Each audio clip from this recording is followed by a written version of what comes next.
sorrow and love flow mingled down. Did e'er such love and sorrow meet, o'er thorns composed so rich a crown, were the whole realm of nature mine, that were a present far too small. Love so amazing, so divine, demands my soul, my life, my all,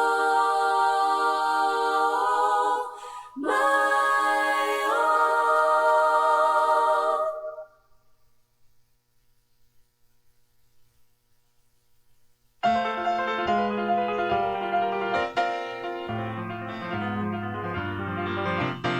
Three Hebrew boys were thrown into the fire because before the king they would not bow. But they said, listen, king, let it be known, we serve a risen God, we're not alone. Well, I know my God can do it, to him there's nothing to it. I know he'll see me through with sweet victory.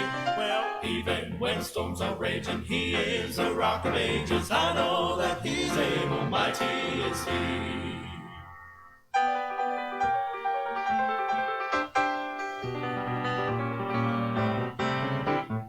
They marched around the walls of Jericho. They knew that they would fall, God told them so. Just like he worked for them, he's working now. My God will never change, he has great power. Well, I know my God can do it, to him there's nothing to it. I know he'll see me through with sweet victory. Well, even when storms are raging, he is the rock of ages. I know that he is able, mighty is he.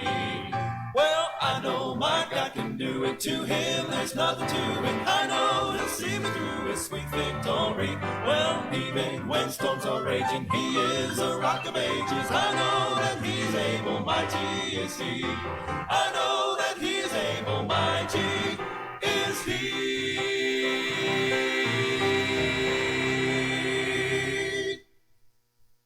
Well, I know my God can do it, to him there's nothing to it. I know he'll see me through with sweet victory. Well, even when storms are raging, he is a rock of ages. I know that he's able, mighty is he.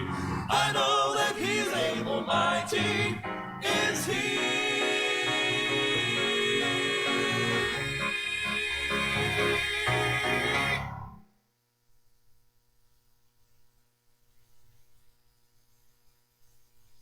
There's a land that is fairer than day, and by faith we can see it afar. For the Father waits over the way to prepare us a dwelling place there. In the sweet by and by, we shall meet on that beautiful shore. In the sweet by and by, we shall meet on that beautiful shore. We shall sing on that beautiful shore the melodious songs of the blessed, and our spirits shall sorrow no more. Not a sigh for the blessing of rest. To our bountiful Father above, we will offer our tribute of praise for the glorious gift of his love and the blessings that hallow our days. In the sweet by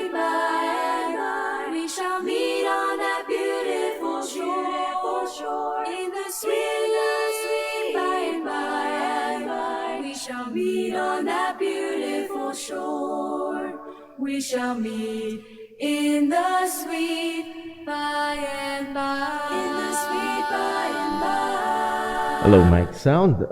Amen. Magandang umaga po sa bawat isa sa atin, lalo na ho o maging sa ating mga kapatiran at mga kaibigan na kasama sa ating live stream.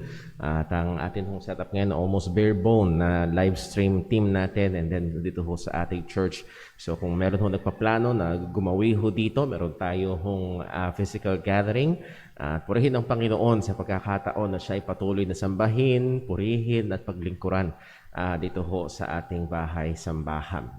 Salamat sa Diyos sa kanyang patuloy na biyaya, pag-iingat at patuloy na pagsustento sa atin. Salamat po. Pinapaabot ng aming buong pamilya ang aming taus-pusong pasasalamat at ang amin hong appreciation sa lahat ho na nag-pray, sa lahat ho ng mga sumuporta, nag-advise sa amin, mga tumulong all throughout the time of our quarantine at sa biyaya ho ng Panginoon last Friday. Ako ho personally ay na-cleared na at salamat sa Panginoon kaya ho tayo nagkaroon ho ngayon ng physical gathering. So papatatilihin pa rin natin yung ating healthy safe protocols at nawa ay patuloy tayong ingatan ng Panginoon. So ngayong sandali ho ito ay tayo ho ay magsisimula sa ating gawain in our time of Sunday School at ang atin ho magiging tagapagturo ngayon. Last 2 Sundays ago ay naging malaking blessing ho sa atin si Brother Darren Velasco, and siya ho ay we can see na nasa kanya ang gift ng teaching and preaching, and I highly appreciate yung kanyang ministeryo sa atin 2 Sundays ago. So this Sunday School ay siya ang ating magiging tagapagturo ngayong umaga. So pag-pray ho natin ang mga gawain po na ito. So tayo po ay magsimula sa pamamagitan ng pag-awit sa Panginoon. Simulan ho natin sa pag-awit ng books of the Bible.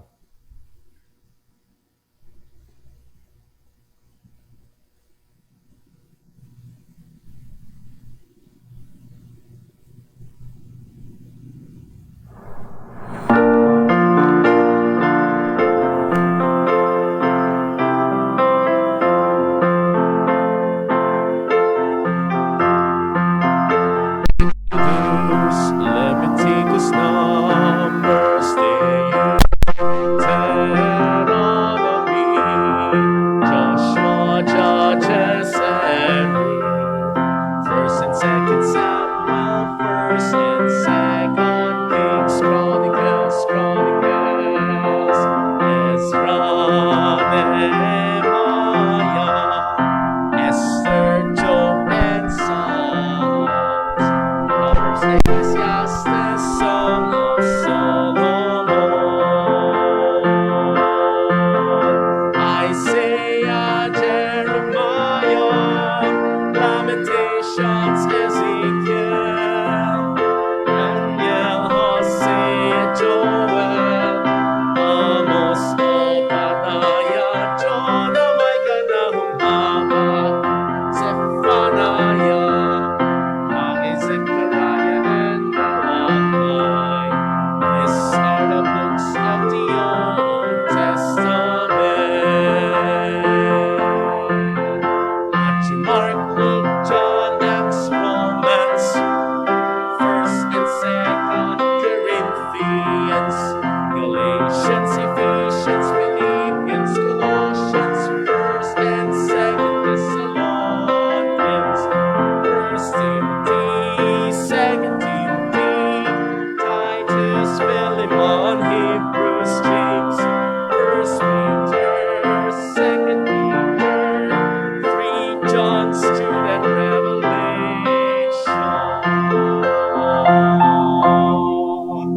Amen. Pray po, Panginoon, at tayo po magstayo at awitin naman po natin ang napakagandang awitin ng pananampalatayang ito, The Solid Rock. The Solid Rock.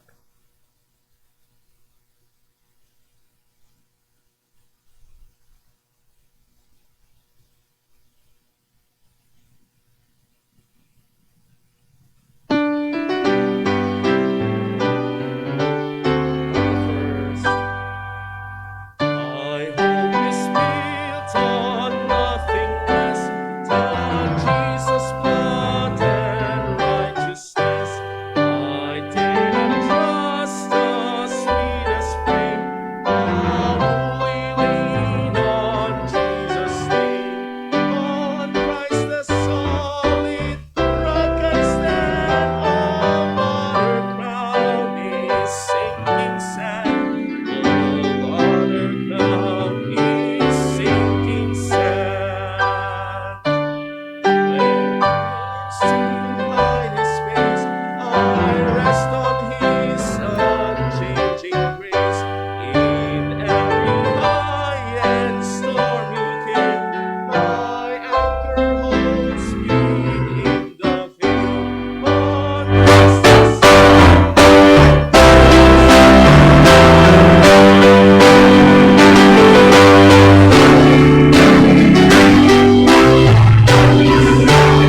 natin kung magsiupo ang lahat at tayo po makinig sa pagtuturo ng salita ng Panginoon.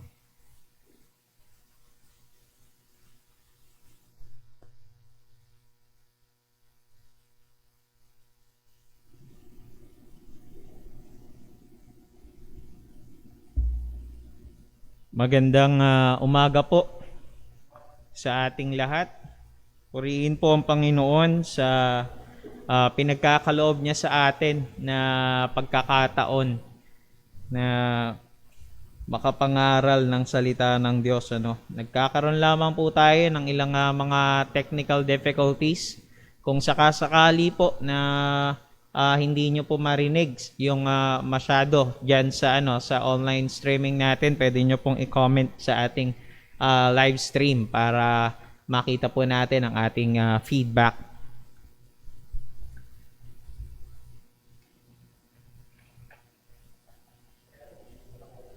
Alright, so ang pag-aaralan po natin ngayong umagang ito para po sa ating Sunday School lesson ay patungkol po sa aseity of God. The aseity of God. Isa po ito sa mga attributes ng Panginoon na mahalaga. Mahalaga rin naman na ating mapag-aralan, malaman at matutunan.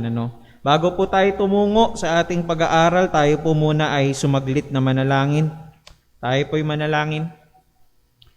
Dakila naming Diyos, aming Ama na makapangyarihan sa lahat, Panginoon, kami po'y nagpapasalamat sa iyo. Nagpupuri sa iyo, O Diyos, sa umagang ito na pinagkaloob mo, Panginoon, sa amin. Salamat po, Panginoon, na pinagkalooban mo po kami ng buhay, kalakasan, ngayong araw na ito, Panginoon. O Diyos, tulungan mo po kami na sa aming pagsamba ay maibigay po namin sa iyo ang lahat ng kalwalatian na nararapat lamang sa iyo, Panginoon. At sa amin pong pag-aaral ng iyong mga salita ngayong umagang ito, Panginoon, ay gabayan mo po kami. Ikaw ang siyang manguna. Ikaw rin, Panginoon, ang siyang magturo, hindi lang sa aming isip, higit sa lahat sa aming mga puso, Panginoon. Kumilos ka, O Diyos. Ang iyong banal na Espiritu, Panginoon, ang siyang maging patnubay po namin sa umagang ito. At gamitin mo lamang po ang iyong lingkod, maging instrumento, maging bibig para sa kapahayagan ng iyong mga salita. Tulungan mo kami, Panginoon, na pag-aralan ang iyong mga salita ng may karunungan na nanggagaling sa iyo, Panginoon. Ikaw ang maluwalhati at maitaas. Ito po ang aming samot dalangin sa matamis at makapangyarihang pangalan ng aming Panginoong Yesus. Amen at amen. Again, pag-aralan po natin ang isa sa mga attributes ng Panginoon na mahalaga na atin din namang mapag-aralan at matutunan. Ito po yung aseity of God. When we say aseity, this means po, do mamaya ay papakita pa natin yung definition nitong word na ito. The word aseity means self-existent or self-dependent. Na ibig sabihin ang Diyos ay nag-e-exist sa pamamagitan ng kanyang sarili. Hindi ko alam kung paano tatagalogin, paiiralin ng word na exist, pero hindi ko alam kung sufficiente to para maihayag sa Tagalog yung mismong salita na yon. But anyway, may dalawang klase ng attributes of God. Hinati ito, though maraming mga theologians ang hinahati, pero ito yung parang pinaka dalawang distinction ng attributes ng Panginoon. Yung dalawa na yan ay yung communicable attributes at yung mga incommunicable attributes. Ang ilan sa mga example natin dyan, when we say communicable, ibig sabihin, ito yung mga klase ng mga katangian ng Diyos na pwede rin niyang i-communicate. Ibig sabihin, pwede rin na tayo ring mga tao ay meron din itong mga bagay na ito. When we say naman incommunicable, ito yung mga katangian ng Diyos na tanging siya lamang ang meron. Ilan dyan, nakikita nyo po sa ating PowerPoint yung ilang sa mga example, yung communicable attributes, yung wisdom, knowledge, power, righteousness, justice, jealousy, wrath, goodness, love, and mercy. Ito yung mga bagay na posibleng meron tayong mga tao o meron ang mundong ito na nauunawaan natin sa ating perspective. Though hindi man completely, hindi man perfectly. While yung incommunicable, tulad ng immutability, infinite, omnipotence, omnipresence, omniscience, self-existence, sovereignty, yan yung mga bagay na tanging ang Diyos lamang ang meron. Ngayon, yung aseity of God ay isang klase ng attribute na incommunicable. At tanging ang Diyos lamang ang meron nitong attribute na ito. So, punta po tayo sa definition of God's aseity. Yung definition, ang kahulugan ng aseity of God. Sabi po rito, ay God's aseity means that He is sufficient to Himself and independent of anything outside Himself. He has sufficient resources within Himself for all that He is and does. So, ibig sabihin daw po nito, ang Diyos ay supisyente sa Kanyang sarili at siya'y hindi nakadepende sa kahit anong bagay na labas sa Kanya. Siya'y tanging nakadepende lamang. Kung meron mang dinidependehan ng Diyos, walang iba kundi ang Kanyang sarili lamang. Hindi siya naapektuhan o hindi siya nakadepende sa kahit anong bagay na nasa labas ng Diyos. At sabi diyan, He has sufficient resources. Meron supisyente na resources, na yung mga bagay na sabihin natin na wala namang kailangan, pero kumbaga, kung meron mang kailangan ng Diyos, lahat yun ay nagagaling lamang sa Kanya. So, hindi niya kailangan kumuha sa ilang mga bagay, halimbawa, ang kalakasan, di ba? Ang lakas ng Diyos. Hindi ito nanggagaling katulad sa atin. Later on, mas maiintindihan pa natin ito. Halimbawa, di ba? Pag tayo'y nagugutom, pag tayo'y kailangan ng hihina, kailangan mo kumain, kailangan mo ng gamot, o kailangan mo ng tubig, o kung ano man, di ba? Meron kang pinagkukuhanan. Hindi ito nanggagaling sa iyo mismo. Ang Diyos, hindi ganun. Hindi siya nakadepende sa kahit na anong bagay na nasa labas niya.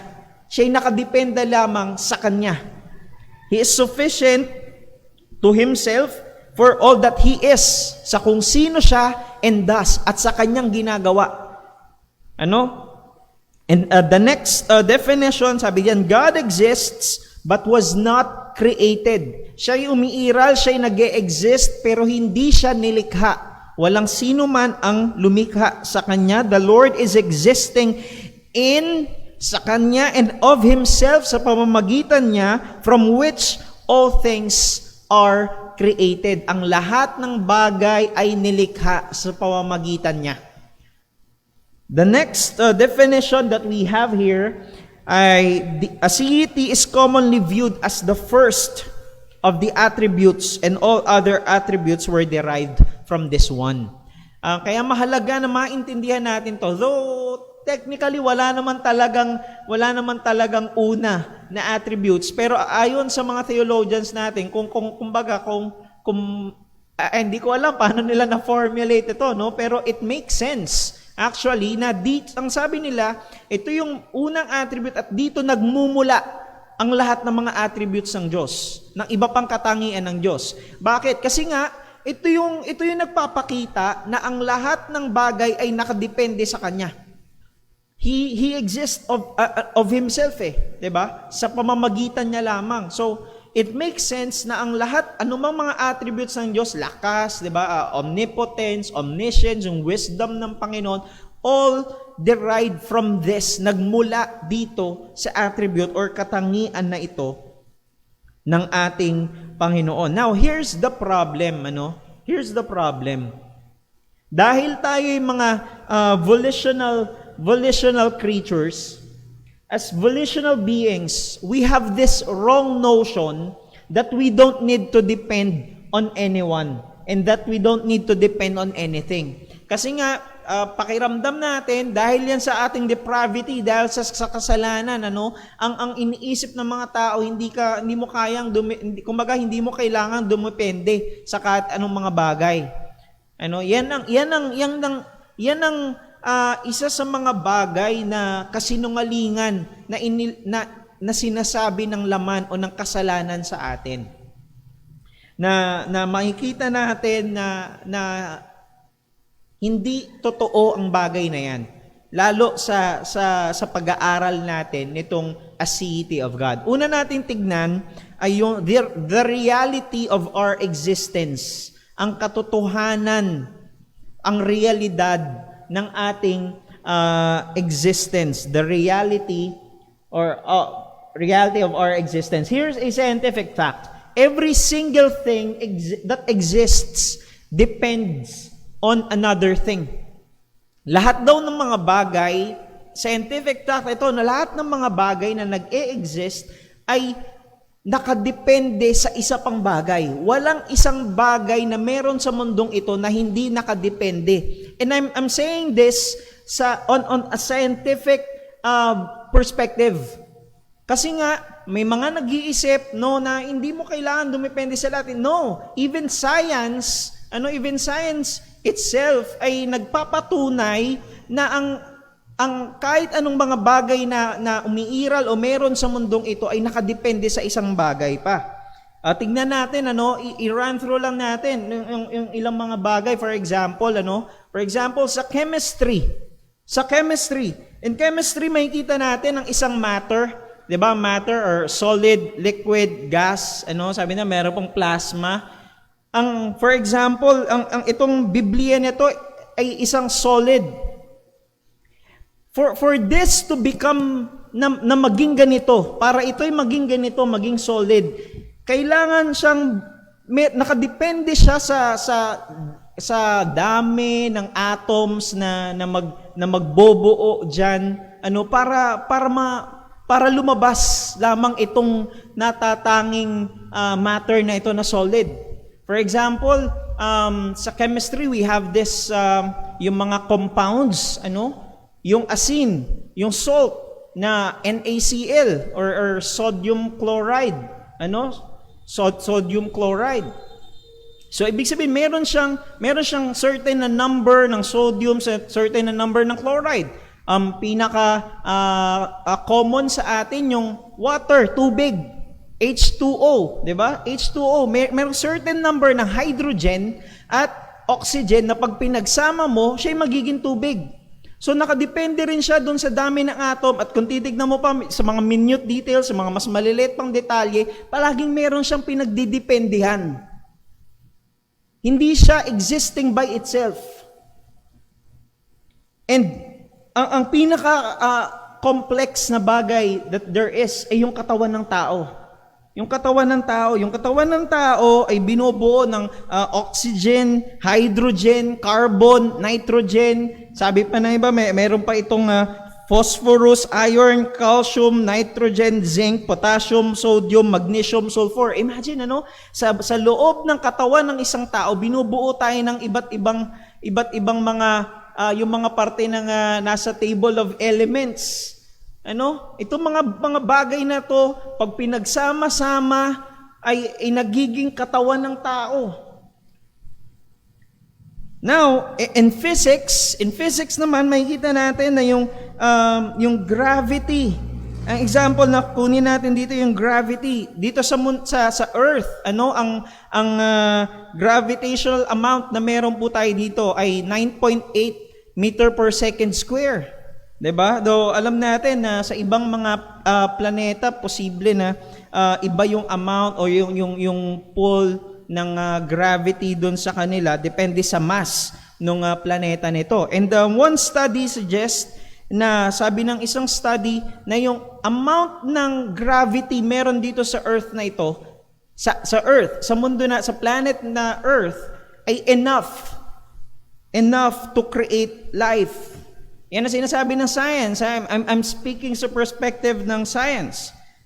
And yung gravitational pull, yung hatak ng sun ang dahilan kung bakit ang mga planeta sa solar system natin ay patuloy na nag-orbit around the sun. So, merong dahilan, merong reason kung bakit itong mga planeta na ito is continuously patuloy na nag-orbit around the sun dahil sa gravitational pull ng araw.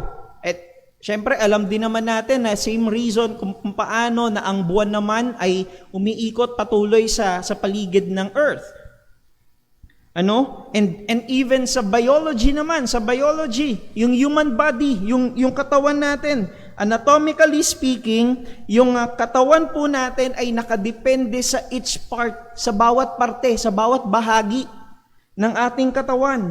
Yung mga senses natin, yung senses, yung 5 senses, or sabi nila mas marami pa raw senses ang katawan ng tao. Yung mga senses ng tao ay nakadepende syempre sa utak para mag-function ito ng maayos. Between our senses, meron tayong tinatawag na nerve cells. Yung nagko-connecta para papunta sa iba nating mga cells. Halimbawa, pagka merong mainit, nahawakan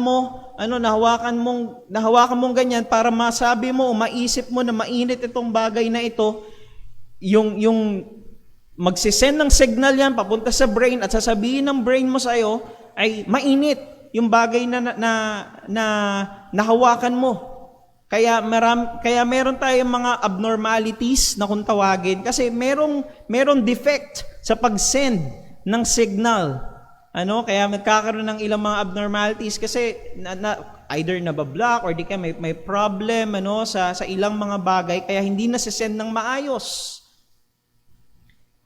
And so was our blood, yung dugo natin, for it to flow throughout the body, para mag-flow ayan sa buong katawan natin, kailangan ng puso natin nagpa-pump 24/7.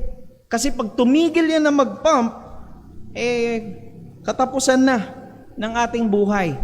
So makikita natin, bakit ko binigay itong example na ito? Kasi makikita natin na from mula dun sa mga maliliit na detalye, hanggang sa pinakamalalaking detalye, mula doon sa mga atoms, sa mga chemical elements, hanggang sa pinakamalalaking mga planeta, sa yung buong kalawakan, ang lahat ng ito, maging sa katawan ng taong lahat ng ito'y makikita natin yung katotohanan na kahit ang siyensya ay sinasabi na ang lahat ng bagay na ito'y hindi nakadepende sa kanyang sarili. Hindi nag-e-exist sa pamamagitan ng kanyang sarili lamang. Palaging merong dahilan kung bakit nag-e-exist o nangyayari itong bagay na ito. Kaya nga we have this question, how did this happen? How do these things happen? What makes them happen? Paano nangyari itong mga bagay na ito at ano yung dahilan kung paano ito nangyayari? Now, ang sasagot dyan, we have this cause and effect. The cause and effect. The cause is why something happens and the effect is what happens as a result. So yung cause po, ito yung dahilan kung bakit nangyayari ang isang bagay. While yung effect naman ay ito naman yung nangyayari bilang isang resulta. Palaging meron dapat na dahilan kung bakit, 'di ba? Paano sa mata ng siyensya, meron dahilan kung bakit patuloy na umiikot ang mga planeta natin sa paligid ng araw. Ganun din naman sa katawan ng tao. So, yung effect is about, kung titignan natin ang lahat ng bagay meron sa mundong ito, the effect is everything that exists. Ang lahat ng bagay na nag-e-exist, ang lahat ng bagay na umiiral o meron sa mundong ito. At ang cause natin, yan ngayon ang tanong, ano yung pinaka-cause? Ano yung pinaka-dahilan? Kung bakit ang puso natin ay patuloy na nagpapump 24/7, kung bakit ang mga planeta sa buong kalawakan ay nandiyan. Kung bakit siya nakalutang lamang. Ano yung pinaka dahilan. Kasi syempre may dahilan bawat isa, no? Bawat sa ano natin, sa katawan ng tao, 'di ba?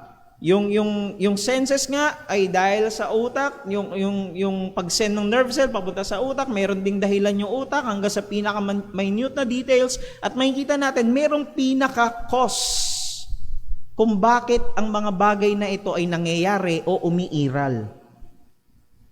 Now, diyan ngayon papasok yung idea ng first cause. First cause. Ito yung mga requirements para masabi natin ng first cause ay ang requirements ng first cause. Dapat siya raw ay creator of all things. Dapat siya yung lumikha ng lahat ng bagay. Pangalawa natin dyan, siya dapat yung uncreated creator. Hindi dapat siya nilikha. Kundi siya mismo dapat ang manlilikha. He doesn't have to have a cause. Wala dapat dahilan para siya'y mag-exist, para siya'y umiral. Pangatlo, supreme enough to not be a part of creation. Ibig sabihin, siya'y nasa labas ng kanyang mga nilikha. Hindi siya dapat parte, hindi dapat siya bahagi ng kanyang mga nilikha. Nakahiwalay dapat siya. Pang-apat, self-existent, sufficient in himself, and doesn't need to depend on anything else. Ibig sabihin, hindi siya dapat na nakadepende sa kahit anumang bagay, lalo sa mga nasa labas ng kanyang nilikha.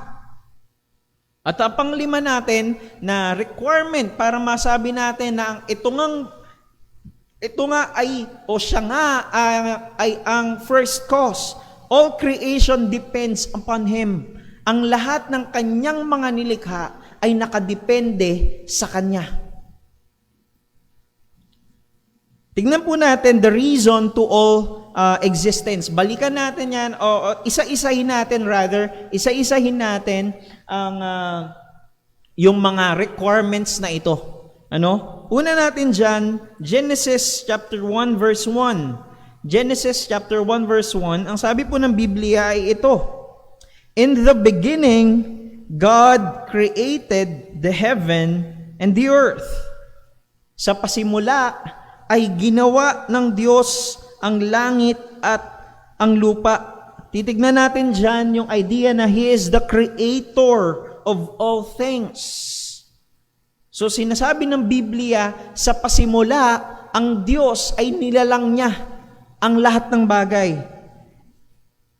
This means, pinapakita nito na merong panahon na ang oras, na ang time ay hindi pa nag-e-exist, hindi pa umiiral. Na may time, may panahon na ang lahat ng bagay ay hindi pa umiiral. Wala pa ang lahat ng bagay kasi nagkaroon ng in the beginning. Nagkaroon ng unang-unang segundo na pumatak ang orasan. Ibig sabihin, prior o bago itong Genesis 1:1, bago bigkasin o bago mangyari ito na in the beginning, wala ang oras at wala ang anumang bagay na nag-e-exist, pwera lang sa Diyos, pwera lang sa manlilikha na ito.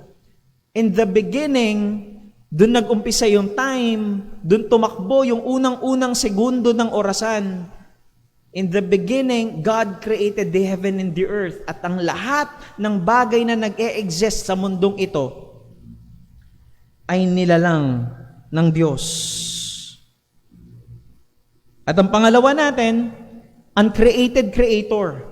'Di ba? Kailangan siya'y uncreated creator. Nakita natin na dapat ang first cause natin, He is the creator, Siya ang nag-create ng lahat ng bagay. At pinakita ng Diyos sa Genesis 1:1 and even sa mga following verses na siya ang lumalang ng lahat ng ito.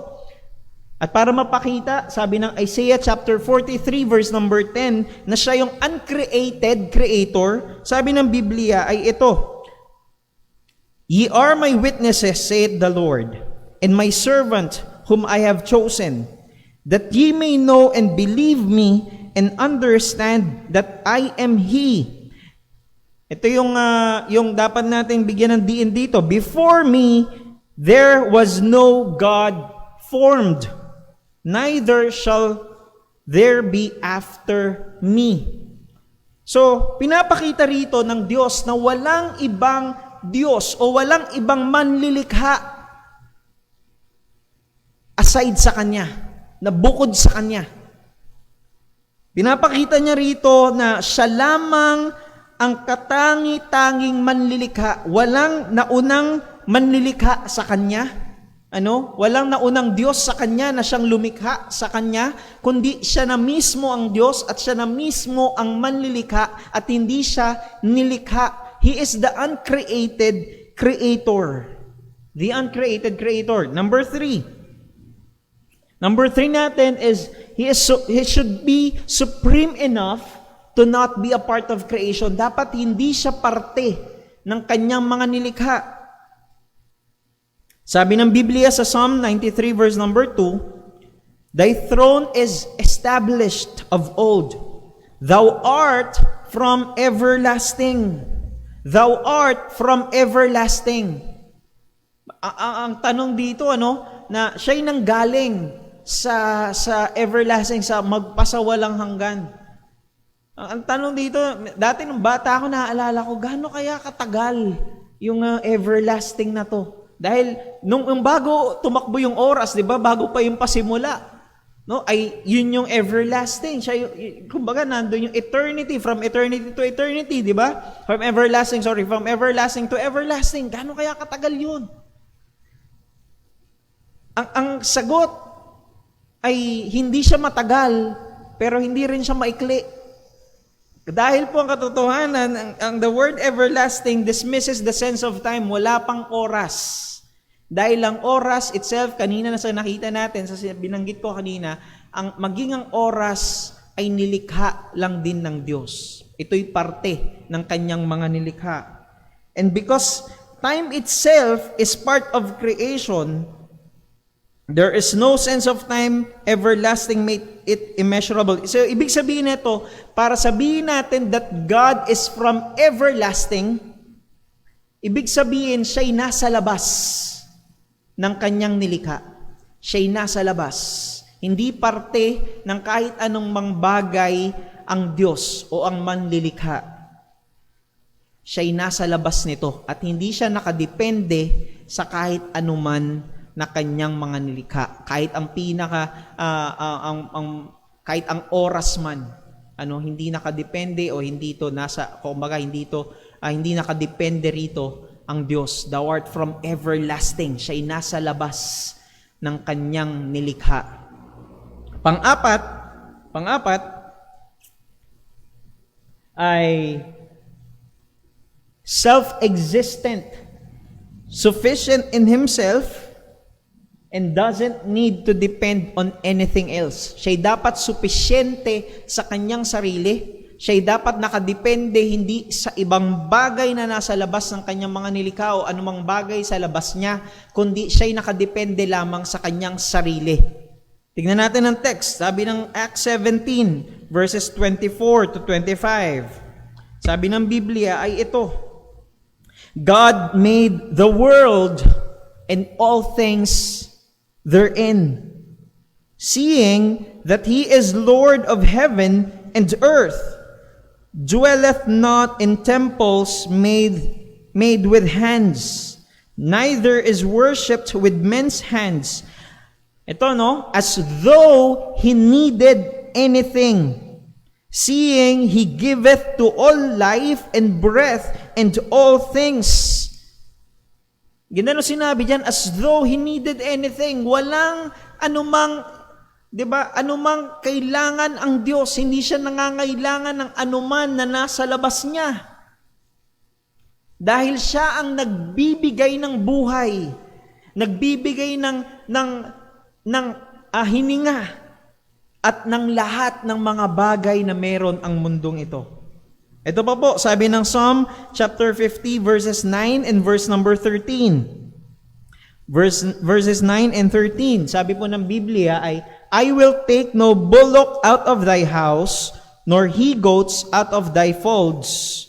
At ang tanong ng Diyos sa verse number 13, will I eat the flesh of bulls or drink the blood of goats? Diba? Yung idea dito, na ang tanong ng Diyos, tingin nyo ba kaya kayo nag-o-offer sa akin? Kasi kumbaga, kailangan ko yan para kainin ko, kailangan ko para inumin ko. Hindi, no? Yung mga bagay na ino-offer ng mga Hudyo sa time na ito ay hindi ito ino-offer nila sa Diyos dahil kailangan ito ng Diyos. Dahil kakainin niya ito o iinumin niya ito, hindi siya nakadepende dito sa mga bagay na ito. Will I eat the flesh of bulls? Will I drink the blood of goats? No. Dahil hindi siya nakadepende sa mga bagay na nasa labas ng kanyang nilikha. Kundi, sabi dun sa text natin kanina sa Acts chapter 17, siya pa nga ang nagbibigay ng buhay, ng hininga, at ang lahat ng bagay na nag-e-exist sa mundong ito. Hindi yan binibigay para sa kanya, kundi yan ay nanggagaling sa kanya. Yan ay galing sa kanya. And even so, maging ang mismong pangalan ng Diyos na kanyang ibinigay kay Moses, yung tetragrammaton, kung tawagin, yung YHWH, o mas kilala natin ngayon sa tawag na Yahweh, no? Kasi nga, hindi natin talaga alam kung yan nga talaga yung pronunciation niya, no? Kumbaga, yan talaga yung totoong bigkas. Dahil nga, sa Hebrew letters ay walang vowels, at saka isa pa ay takot sila na banggitin itong pangalan na ito. Kaya hindi na naipasa throughout generation yung mismong bigkas. Kasi nga, ganun sila yung respeto at takot nila sa Diyos, na bihirang mabanggit. Kaya nga, kung sinusulat nila ito, ang sabi ay, pag naisulat ito, itatapon na nila yung kanilang ginamit na panulat, tapos gagamit ng bago. But anyway, the very meaning, ang ibig sabihin ng salitang ito, o ng pangalan ng Diyos na ito, na YHWH, or Yahweh, or Tetragrammaton, kung tawagin, is He is the self-existent one. So, yung mismong pangalan ng Diyos ay nagpapakita ng kanyang aseity, ng kanyang pagiging self-existent, na siya'y umiiral, na siya'y nag-e-exist sa pamamagitan ng kanyang sarili lamang. And next natin, kaya nga po, when Jesus Christ claimed, nung kanya'y kinlaim na He is the I am, before Abraham was I am, in John 8:58 and John 8:18 verse 6, ang mga tao noon ay gusto siyang batuhin, gusto siyang patayin. Bakit? Kasi naintindihan nila na ang kiniklaim ng Panginoong Jesucristo nung time na yon ay siya ang self-existent one. Siya ang Diyos. Kaya nga 'di ba marami sa mga ibang relihiyon sinasabi nila na maging ang Panginoong Jesucristo ay hindi naman niya sinabi na siya ang Diyos. Well, hindi man niya ginamit yung mismong mga word na exactly na ako ang Diyos, pero ang ibig niyang sabihin ng sinabi niya before Abraham was I am, ang sinasabi niya rito, ako ang Diyos na self-existent one. Ako yun. Ako yung Diyos. Yun ang kanyang pagpapahayag na ang Panginoong Jesucristo, sinasabi niya na siya ay Diyos. Iba lang siguro sa lingwahe na naiintindihan natin sa panahon ngayon. Pero nung panahon nila, ng mga Hudyo, naiintindihan nila na ang pinapahayag ng Panginoong Jesucristo ay siya ang self-existent one. Siya ang Diyos. And with all that, makita natin na halos nabuo na yung requirements ng pagiging ng first cause. At yung panglima natin, all creation depends upon Him. All creation depends upon Him. In Psalm 104, verses 29 to 30, sabi po ng Biblia, Thou hidest thy face they are troubled. Thou takest away their breath, they die, and return to their dust. Thou sendest forth thy Spirit, they are created, and thou renewest the face of the earth. So makikita natin dito na yung kamatayan, yung paghinga, maging yung buhay ng tao ay nakadepende sa Diyos. Siya ang magtatalaga ng ating buhay, siya ang nagtalaga kung kailan tayo mamamatay, maging yung bawat paghinga natin ay ang Diyos mismo ang siyang may hawak nito. Ang lahat ng ito, yung bawat segundo na ito, yung bawat pagsalita ng aking bibig, lahat ng ito'y nakadepende sa Diyos. Ang bawat pagtibok ng ating puso na 24/7 na tumitibok, yan ang walang tigil habang tayo'y nabubuhay. Yan ay nakadepende sa Diyos. Ang Diyos ang siyang may hawak niyan. O maaari din nating sabihin na ang Diyos mismo ang siyang nagpapatibok ng puso natin. And next verse natin, ang sabi ng Biblia, Matthew chapter 10 verses 29 to 31, Are not two sparrows sold for a farthing? And one of them shall not fall on the ground without your Father. But the very hairs of your head are all numbered. Fear ye not, therefore ye are of more value than many sparrows. Makita natin yung itong mga ibon na ito, itong mga little sparrows na ito ay nakadepende lang din naman sa Diyos. Ang ganda pa ng sinabi niyan, maging ang bilang ng buhok ng hibla, ng buhok ng ating ulo ay nakadepende sa Diyos. Ibig sabihin, pinapakita nito maging sa mga maliliit na mga bagay. Maliliit na mga bagay. Actually, dami pang mga verses diyan na nagpapakita na kahit ang mga maliliit na mga bagay ay nakadepende sa Diyos. Ang lahat ng ito ay nasa kamay ng makapangyarihang Diyos na siyang manlilikha. Next verse natin, and He is before all things, and by Him all things consist. Siya ang nag-a-uphold, siya ang may hawak ng lahat ng mga bagay. Kung bakit ang mga planeta ay hindi nahuhulog, patuloy lang silang nakalutang, dahil sila'y hawak ng Diyos. All things, in Him all things consist. Ang bakit patuloy na umiikot ang mga planeta, hindi sila nagbubungguan, hindi yan dahil otomatiko lamang na nangyayari, sila'y hawak ng Diyos. By Him all things consist. Kung bakit na nagpa-function ng maayos ang katawan, whether anumang negative na perspective na naiisip natin, lahat yan ay nagpa-function patuloy dahil sila'y hawak ng Diyos. Mula sa maliliit na mga bagay hanggang sa malalaking mga bagay pa, ang lahat ng mga bagay na yan ay nakadepende lamang sa Panginoon. Lahat ng yan ay hawak ng Diyos. And here's the absolute truth. And before we go to that, makita natin na lahat ng mga bagay na ito ay pinatunayan ng Diyos na siya ang pinagmulan. He is the first cause. Siya yung pinagmulan ang lahat ng mga bagay. Nakita natin that He is the creator of all things. He is the uncreated creator. Walang nag-create sa Kanya. He doesn't have to have a cause. Hindi, 'di ba madalas na mayroong mga tanong lalo sa mga atheist. So sinong lumikha sa Diyos? 'Di ba?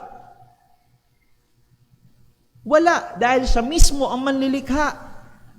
Nakatulad ng halimbawa, ang computer na ito ay halimbawa siya'y ginawa ni Brother Patrick, Dapat si Brother Patrick ay nasa labas ng computer na ito, dapat hindi siya parte ng computer dahil hindi pwede na ang computer ay kikreate niya ang kanyang sarili. Siya dapat nasa labas. So pinapakita dito ng Diyos, siya ay nasa labas, hindi siya, wala siyang cause. He is the uncreated creator. At yung pangatlo natin dyan, God is supreme enough to not be a part of the creation. Siya ay nasa taas ng kanyang mga nilikha. Siya'y nasa labas ng kanyang mga nilikha. Pang-apat, self-existent. He is the self-existent. God is self-sufficient in Himself, sa kanyang sarili, at hindi siya nakadepende sa kahit anumang bagay na nasa labas niya. Ang kalakasan niya hindi nagmumula dahil kinakain niya yung mga ino-offer sa kanya. Yung wisdom niya ay hindi dahil natututo siya sa mga bagay na nangyayari. Hindi na dadagdagan ang knowledge ng Diyos, ang wisdom ng Diyos dahil si brother pala, makikita ko ganito pala yung gagawin niya kapag inusog niya yung ganitong bagay, ito pala yung mangyayari. No. Hindi natututo ang Diyos, kundi lahat ng kaalaman ay nagmumula sa Kanya.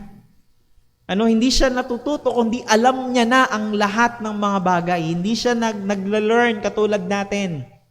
Nasaka pa lang natin malalaman ang isang bagay na mangyayari kapag ito'y nangyari. Hindi, alam niya na ang lahat ng mga bagay. He doesn't have to depend on anything. And next natin dyan ay yung all things depend on God. Ang lahat ng mga bagay na meron sa mundong ito ay nakadepende lamang sa Kanya. Lahat ng ating kalakasan, lahat ng meron tayo, lahat ng nakikita natin dito sa buong mundo, lahat ng mga bagay na nangyayari, lahat ng ito ay nakadepende lamang sa Diyos. Nakadepende sa Diyos. So, here's the absolute truth. Kanina nakita natin yung scientific truth or scientific fact. But here's the absolute truth. Every single being, every single thing that exists or existed because of God and is ultimately dependent on the self-sufficient and self-existent God. Ang lahat ng mga bagay, kanina yung example natin sa science, hindi man nila makita na ang lahat ng ito ay nakadepende sa Diyos. Pero ito ang katotohanan. Ito ang katotohanan. Ang lahat ng mga bagay na meron sa mundong ito ay nakadepende lamang sa makapangyarihang Diyos, sa self-existent God. So the question is, why did God create everything in existence? Bakit nilalang ng Diyos ang lahat ng bagay na meron sa mundong ito? Ito po, ang ganda ng sagot dito. Ng lolo ko, si A.W. Pink, si Arthur W. Pink, sabi niya, God was under no constraint, no obligation, no necessity to create. That He chose to do so was purely a sovereign act on His part, caused nothing by outside Himself, determined by nothing but His own mere good pleasure, for He works all things after the counsel of His will, and that He did create for His manifested glory. Pinapakita dyan, hindi kailangan ng Diyos na lalangin ang lahat ng bagay. Hindi niya nilalang ang lahat ng mga bagay na ito dahil kailangan niya.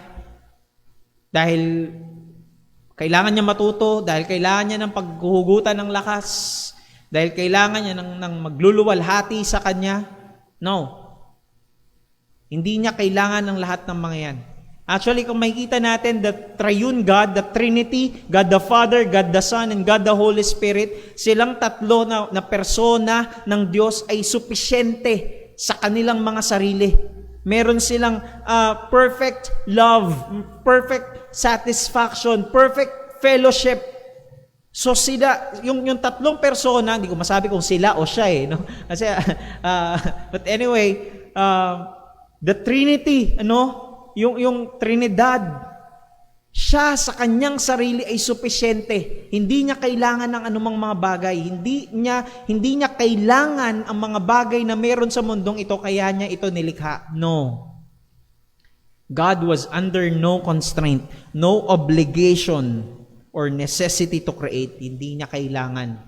Dahil siya sa kanyang sarili, with the three persons of the Trinity, ay supisyente na sa kanyang sarili.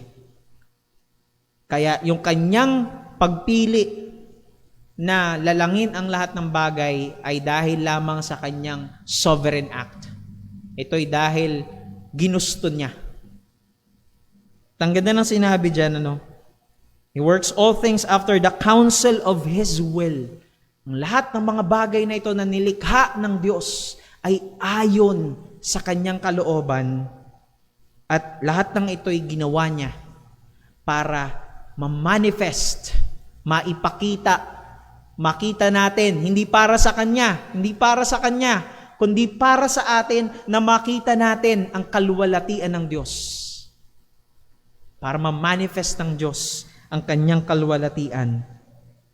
In Colossians chapter 1, verses 16 to 17, For by Him were all things created that are in heaven and that are in earth, visible and invisible, whether they be thrones or dominions or principalities or powers, all things were created by Him and for Him. Sabi ng verse number 17, and He is before all things, and by Him all things consist. So lahat ng mga bagay na meron sa mundong ito ay manifestation or para maipakita ng Diyos, maipahayag ng Diyos ang Kanyang kaluwalhatian. So the very purpose of God's creation is for Him to be glorified, para maluwalhati ang Diyos. Kaya nga sabi ni A.W. Pink kanina dun sa dulo, He created for His manifested glory, para makita natin, mahayag sa atin ang kaluwalhatian ng Diyos. And so, the relevance of God's aseity in our lives. Ano yung relevance? Ano yung kahalagahan ng aseity? Na alam natin na ang Diyos ay self-existent, na ang lahat ng mga bagay ay nakadepende sa Kanya. Una dyan, because of God's aseity, we should be humble before Him as He is the Creator, and we are just His creatures. Tayo'y magpakumbaba sa harap ng Diyos na ito. Dahil sino ba tayo sa harap niya? Tayo'y hamak na mga nilikha lamang ng Diyos para sa Kanyang kaluwalhatian. At tayo, hindi tayo nabubuhay na nakadepende sa ating sarili, kundi maintindihan natin, maunawaan natin na tayo nakadepende sa Kanya. Because of God's aseity, we should be entirely dependent upon Him. Kailangan tayong mabuhay, lalo tayong mga mananampalataya, tayong mga anak ng Diyos, tayo'y mabuhay na nakadepende lamang sa Diyos. Na ang buhay natin ay ilagay natin sa Kanya, idepende natin sa Kanya, dahil Siya ang may hawak ng lahat ng ito. Magmula sa pinakamaliliit na detalye na meron ang mundong ito, hanggang sa pinakamalalaking detalye na meron ang mundong ito, ang lahat ng yan ay nakadepende sa Diyos. And because of God's aseity, we should live our lives as glorifying to God. Kailangan mabuhay tayo, walang iba kundi para lamang sa kaluwalhatian ng Diyos. Dahil ang buhay natin, kaya tayo nilikha ng Diyos, ay hindi para sa atin, kundi para sa Kanya. Kaya tayo nilikha ng Diyos upang tayo ay luwalhatiin natin Siya. Dahil Siya ang ating manlilikha, siya ang Diyos na lumikha ng lahat ng bagay na meron ang mundong ito. Tayo po'y manalangin. Before we pray pala, meron bang ilang mga questions or anything na magulo o malabo or gusto ninyo malinawan o meron mga questions tungkol sa ating lesson sa aseity of God, pagiging self-existent ng Diyos? Alright, so mukhang wala naman po, Salamat. Salamat na walang tanong. Manalangin na po tayo. Tayo po yung manalangin.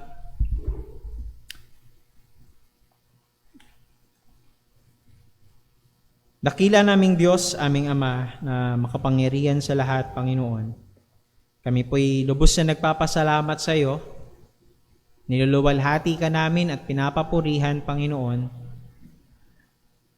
Salamat po sa patuloy na pagpapakilala mo at pagpapahayag mo kung sino ka, Panginoon, sa amin. Nawa, O Diyos, patuloy na tulungan mo po kami na lumago, lumalim sa pagkaunawa at pagkakilala sa iyo, Panginoon, sa pamamagitan ng iyong mga salita. Salamat po, Panginoon, sa iyo na naunawaan po namin, natutunan po namin ngayong umagang ito na ikaw ang Diyos na self-existent. Ikaw ang Diyos na siyang lumikha o lumalang ng lahat ng bagay na meron sa mundong ito. At lahat ng ito, Panginoon, ay hawak mo. Sa pamamagitan mo, ang lahat ng bagay ay nangyayari, ang lahat ng bagay ay nakadepende sa iyo, Panginoon. Kaya, O Diyos, tulungan mo po kami na mabuhay na naayon sa iyo, Panginoon, naayon sa kalooban mo, naayon sa kalakasan mo, naayon sa paggawa mo, sa pagkilos mo, sa karunungan mo, Panginoon, dahil ang lahat ng bagay sa amin ay dapat nakadepende sa iyo, Panginoon. Tulungan mo kami, O Diyos, na maunawaan ang mga bagay na ito, na hindi lamang manatili itong mga bagay na ito sa aming kaisipan, kundi maging sa aming puso, maging sa aming gawa, sa aming pagkilos, higit sa lahat sa aming pagsamba sa iyo, Panginoon. Sambahin ka namin, na makita namin sa aming mga sarili ang pagpapakumbaba, na ibaba namin ang aming mga sarili, Panginoon, sa harapan mo, dahil karapat dapat kang luwalhatiin, karapat dapat kang papurihan at sambahin, Panginoon, dahil ikaw ang Diyos na nasa labas ng lahat ng iyong nilikha. Ikaw ang Diyos na hindi nakadepende sa iyong mga nilikha, kundi ikaw ang Diyos na pinagmumulan ng lahat ng bagay na meron sa mundong ito, Panginoon. Purihin ka, O Diyos. Purihin ka. Ito po ang aming samot dalangin sa matamis at makapangyarihang pangalan ng aming Panginoong Yesus. Amen. Amen.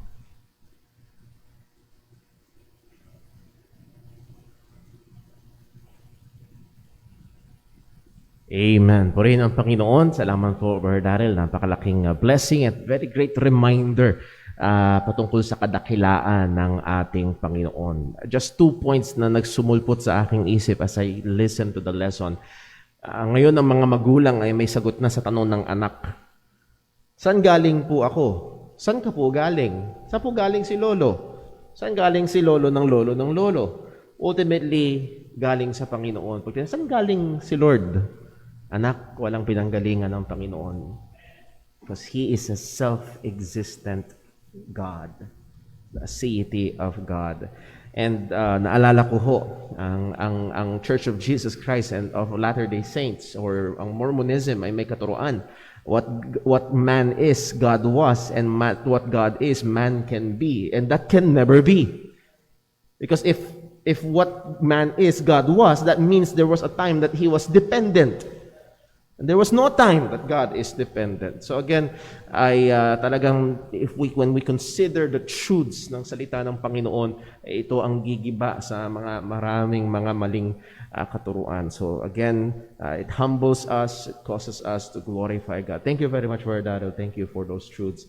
And we praise and glorify God for that. So dadako ho tayo sa ating break time. After 15 minutes po, ay magre-resume ang ating worship service ngayong umagang ito. God bless po at patatihin natin yung ating healthy, safe protocols.